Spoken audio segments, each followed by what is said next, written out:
খুলনা দৌলতপুর। এখানে দাঁড়িয়েছে বাংলাদেশের শিল্পশিক্ষার সবচেয়ে পুরনো সাক্ষী মহেশ্বর পাশা স্কুল অফ আর্ট।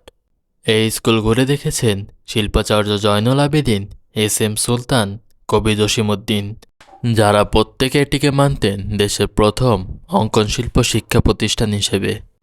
120 বছরের ইতিহাস বয়ে বেড়ানো একটি ভবন, যার প্রতিটি দেয়ালে লুকিয়ে আছে শিল্পের জন্মকথা। সাল 1904।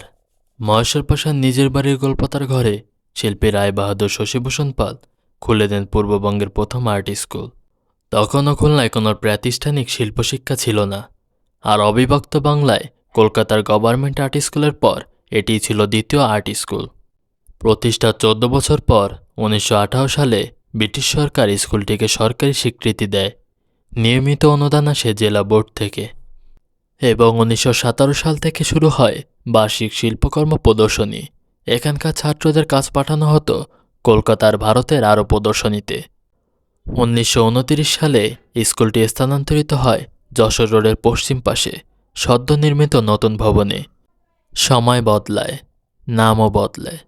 মহেশ্বর পাশা স্কুল অফ আর্ট হয় শশীভূষণ আর্ট কলেজ, পরে খুলনা আর্ট কলেজ, আর অবশেষে 2009 সালে খুলনা বিশ্ববিদ্যালয়ের অধীনে ইনস্টিটিউট অফ ফাইন আর্টস হিসেবে।